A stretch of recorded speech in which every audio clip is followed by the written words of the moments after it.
Bonjour à tous, bienvenue une nouvelle fois sur la vitrine 237, la chaîne de promotion et de vulgarisation des produits Made in Cameroon. Dans ce nouveau numéro, nous allons parler d'un exemple de chaîne de commercialisation et de distribution qui nous vient d'un pays voisin. Donc dans son numéro, nous allons sortir de notre zone de confort, nous allons sortir du pays pour parler un peu de cet exemple-là qui nous vient d'ailleurs. Le moment est peut-être venu de changer nos paradigmes et de distribuer nos produits autrement. Regardez. L'ouverture de ce premier supermarché par la coopérative Mabélé est une initiative des quelques entrepreneurs congolais qui sera initialement pour la vente en majorité des produits issus de la production locale. À en croire Alkitenge, PCA de la coopérative Mabélé, ce supermarché relève les défis congolais de concurrencer les expatriés qui ont pris le contrôle de ce secteur en RDC. En 60 ans d'indépendance, nous n'avons pas réussi à créer un réseau intelligent d'acquisition de biens, y compris des biens alimentaires. Les Congolais achètent leurs biens par terre et entre-temps, nous sommes envahis par des produits qui viennent de l'extérieur avec lesquels nous nous sentons en situation d'infériorité et nous avons décidé de relever le défi. Et nous avons décidé de relever le défi ensemble. Et aujourd'hui, c'est le premier supermarché d'une série de 50 dans la ville de Kinshasa, fait par les Kinois, financé par les Kinois. Ce sont les immigrés, ils sont expatriés chez eux. Ici, ils sont immigrés comme nous sommes immigrés chez eux. En réalité, ils ne devraient pas nous faire peur. C'est à eux d'avoir peur parce qu'ils sont chez nous. Pour sa part, Charles Villa, coordonnateur intérimaire de la coopérative Mabélé, estime que ce nouveau supermarché est un gage pour les producteurs locaux, surtout dans les contextes de la pandémie à coronavirus. Avec la Covid-19, on a bien compris qu'il était important d'augmenter notre production locale parce que les frontières étant fermées, on a eu du mal à s'approvisionner de certains produits. Or, si nous développons notre industrie locale, parce que nous avons tous les moyens pour le faire, on a des personnes qui sont consciencieuses, qui travaillent, mais parfois qui ont besoin juste d'un encadrement. Et c'est justement cet encadrement que nous voudrions leur offrir, afin de les permettre d'être canalisés dans des circuits, dans des filières, qui fera augmenter leur valeur ajoutée auprès du public. Aux producteurs locaux, je leur dirais que c'est assez simple. Ils ont aujourd'hui un moyen d'expression. C'est-à-dire qu'ils ont, à travers Mabélé, une plateforme qui leur permettra non seulement d'exposer leurs produits, mais de rencontrer d'autres producteurs, de créer des synergies, d'augmenter leur production, mais aussi de parfaire leurs produits. Donc c'est exactement ça le message que je lancerai aux producteurs aujourd'hui. Une grande joie pour les entrepreneurs de voir ce projet se réaliser. Un projet qui a eu longtemps pour prendre les jours, mais aujourd'hui l'enfant est né, le projet est là, c'est déjà visible aux yeux de tout le monde. Et nous avons introduit aussi nos produits, les produits de pêche bien sûr, transformés, fumés, séchés, puis les saucisses de poisson, les sambousses à base de poisson, de boulettes à base de poisson. Ça fait un temps qu'on nous impose des produits alimentaires dont nous ne maîtrisons pas l'origine et nous ne maîtrisons pas la chaîne de production et de transformation.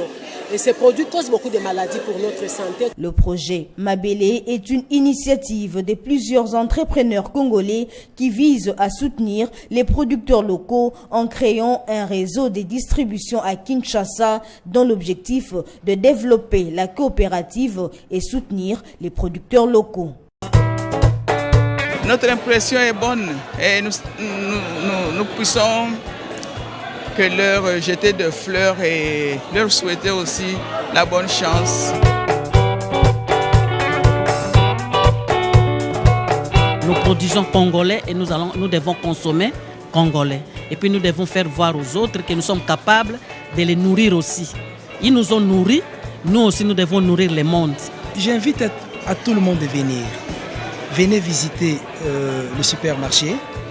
Il y a des produits qui sont fabriqués par vos propres frères, vos propres mamans.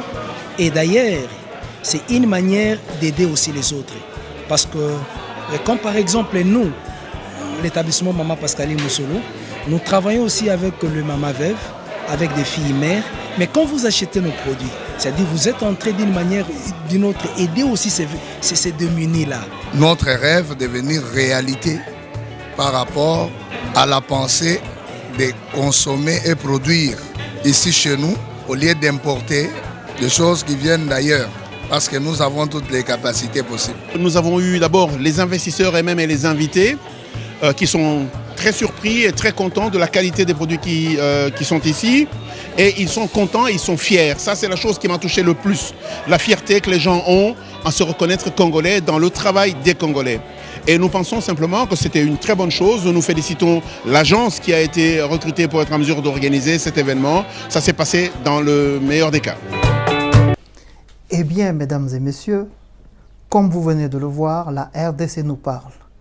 Ils ont compris qu'avoir une chaîne de distribution et de commercialisation propre des produits locaux est important pour mieux distribuer les produits et mieux concentrer les produits à un endroit où tout le monde peut les trouver. C'est un exemple que nous pouvons implémenter dans toutes les grandes villes et ça concernera presque tous les produits. Une fois qu'on a une chaîne de distribution, un supermarché où tous les produits locaux sont regroupés, on a la traçabilité, on connaît les producteurs, on sait où on trouve les produits et on sait qui est derrière. Et c'est très important.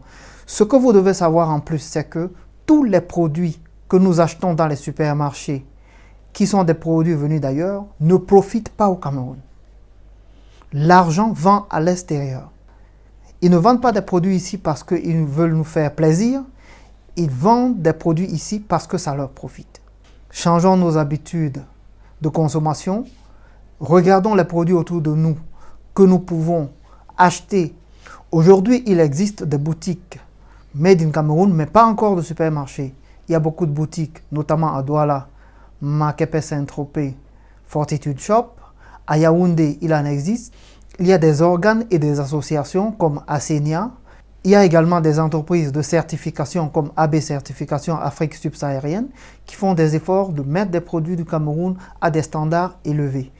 Une fois que nous avons satisfait la demande de qualité, les produits sont certifiés et nous pouvons aisément les consommer.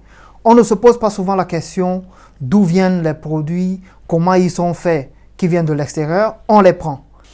Pour ceux qui veulent se lancer dans la distribution ou bien dans la commercialisation ou même dans la promotion des produits made in Cameroun, ils sont les bienvenus, ils peuvent nous contacter. Merci de nous avoir suivis chez vous. Abonnez-vous massivement à la chaîne. Cliquez sur la cloche de notification pour être prévenu une fois qu'une nouvelle vidéo est mise en ligne. Merci de nous avoir suivis et à la prochaine.